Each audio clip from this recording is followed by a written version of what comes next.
Nung siya ay nanalo, isang linggo bago siya, pagkatapos niyang manalo, tinawagan niya ako at tinanong ako kung gusto kong sumali sa team niya. Kilala ko siya, binoto ko siya, kinampanya ko siya, pero kilala ko, hindi ko siya ganon kakakilala at kilala ko ang sarili ko. Alam ko na ibibigay ko ang buhay ko pag ako ay umawa sa kanya. Kung kaya't inaral ko siya ng 8 buwan. 8 buwan bago ako umawa kay Pangulong Rodrigo Roa Duterte na hanggang ngayon, wala na siya sa poder, pero kasama ko pa din siya at sasamahan ko siya hanggang sa dulo-dulo ng hanggan. Tingnan ninyo kung bakit takot na takot ang napaka-korap at napaka-walang pakialam sa mahihirap na Pangulong ito. At ang kwentong ko ito ay tungkol kay Pangulong Rodrigo Roa Duterte. Bakit ko ito kinikwento? Tatakbo ba siya ulit? Hindi na. Matanda na siya. Wala na siyang lakas kung hindi para sa bayan lang. Pero bakit ba nangyayari lahat ito? Nangyayari lahat ito ang pagsusupil ng press freedom, ang panggigipit kay pastor, ang pagpamimilit sa People's Initiative dahil takot na takot sila sa mga Duterte. Makinig kayo sa kwento ko para maintindihan nyo kung bakit.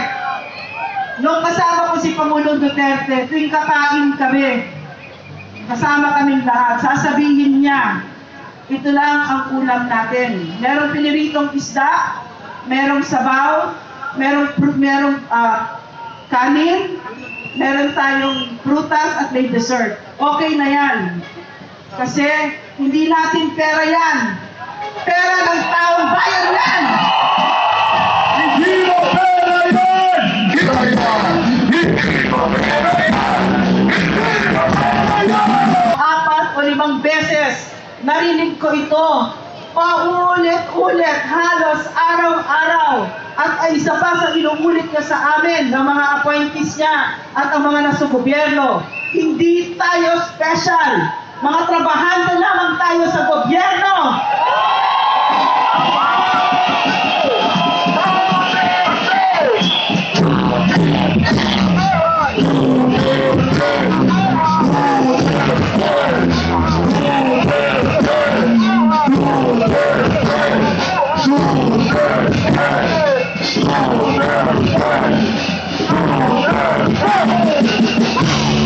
At ako ay natutuwa kasi nasa harap ko ngayon, mga kabataan.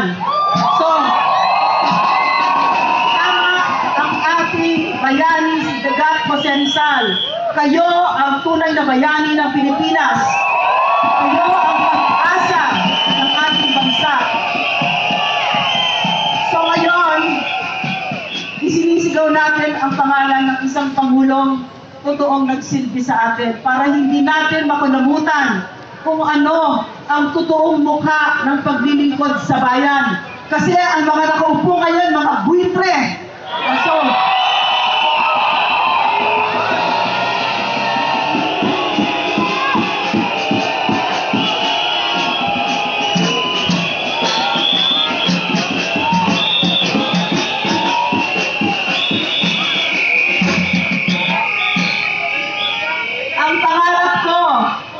maririnig ko sometime in the future ang pangalan ninyo na isinisigaw din ng ating mga kababayan kasi katulad ng Pangulong Duterte, kayo ay magsisilbi ng maayos, hindi nagnanakaw, simple, mababang loob, at walang asawang buitre.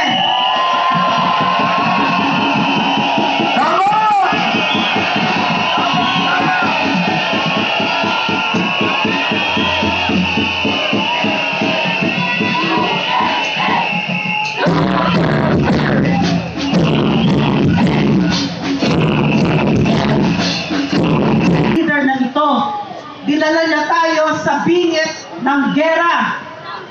Bakit? Kasi siya ay isang tuta ng kano. Kapayapan!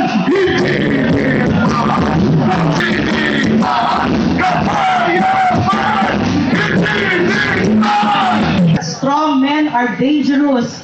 You should try to see what a weak man is capable of. At yan, si Bongbong Marcos, sinisira ang Pilipinas!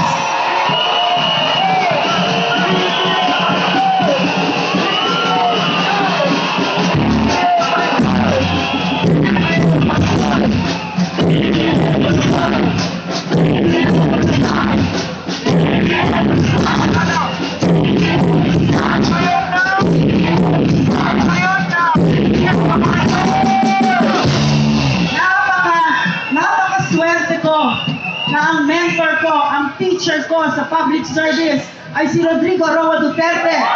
Kasi isa sa itinuro niya sa atin, huwag kayong pumasok sa public service kung hindi ninyo mahal ang mahihirap.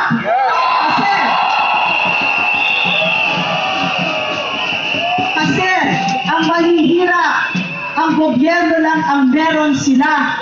At ito ay hindi lang salita ni Rodrigo Roa Duterte. Isinabuhay niya ito at araw-araw nakasama ko siya sa Malacanang. Mula pagtulog hanggang sa paggising niya, yun ang nakita ko kay Rodrigo Roa Duterte.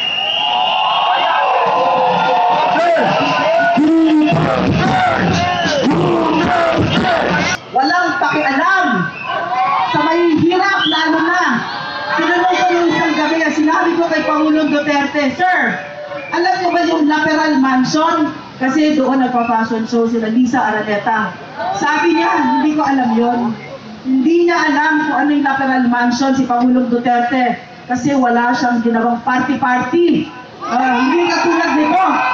So, kinuwento ko sa kanya na itong Laperal Mansion, sir, diyan nagpa-fashion show si Lisa Marcos Araneta.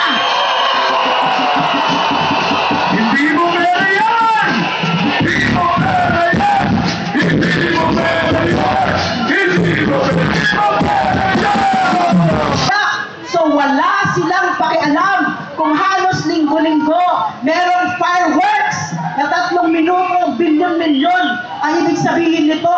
Wala silang pakialam kung nakikita ng mga kababayan nating mahihirap itong pagpaparty nila habang sila ay hirap na sa buhay. Magkano bang bigas ngayon?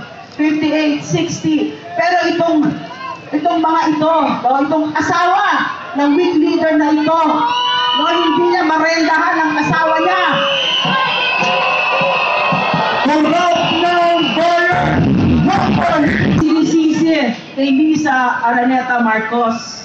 At tama lang, no? Hindi ko alam, appointments officer pala siya. At ano ba ibig sabihin ngayon sa gobyerno? Kasi nung panahon namin, ang ibig sabihin ng pwesto sa gobyerno, kung kaya ako pinag-isipan ng matagal, 8 buwan, ang ibig sabihin niyan, kargo mo ang Pilipino. Pero ngayon, ano ang ibig sabihin nito? Ang ibig sabihin ng pwesto sa Marcos administration, permiso, lisensya para magnakaw. Kapag ng bayan! Ang dikumentahan! Kapag ng bayan! Ano ba ang ibig sabihin? Pag meron kayong leader na mahina, wala siyang pakialam na may mga Kid Absalon na namatay. Hindi ko akalain nung kami ay nagsilbi sa National Task Force LCAC na kung saan napabagsak natin ang CPP-NDF for the first time dahil sa Pangulo na yan.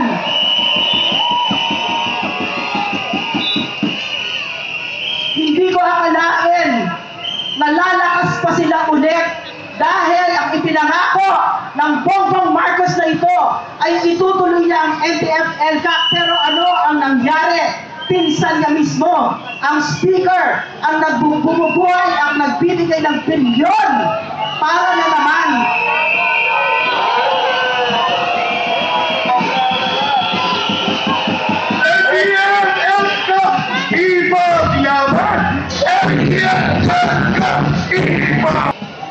Hindi ko rin akalain doon sa tatlong taon ko na nasa NTF-LCAC na kung saan idinikdik sa utak ko nila Eric at mga former rebels at ang AFP na ang kaaway ay CPP-NDF na darating ang panahon na pati pala gobyerno, kaaway na pala kami. Kami na lumalaban sa kaaway ng gobyerno. So, ito ang ginawa ni Bongbong Marcos. Kaya pala, ang press freedom ay sinusupil niya kasi napakarami nilang pinagtatago sa taong bayan.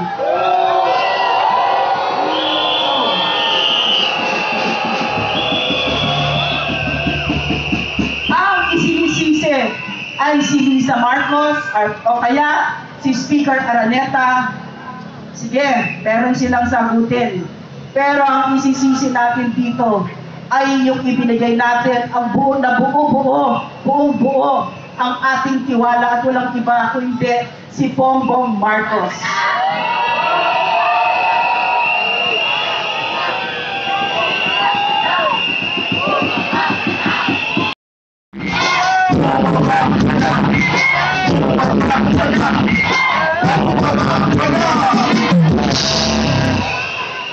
So, marami pa magsasalita si Eric. So, ang huli na sasabihin ko ay itong si Bongbong Marcos at saka yung mga kasama niya, lalo na yung abusadong power tripper o si Martin Romualdez, kailangan natin bigyan ng leksyon at kailangan natin turuan sila kung sino ang totoong kapangyarihan sa isang demokrasya at yan ay ang taong bayan.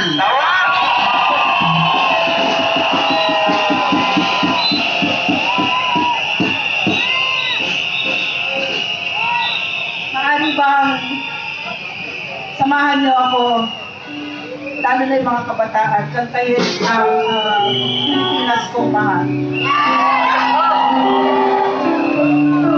Pakitaas ang ating mga bandila.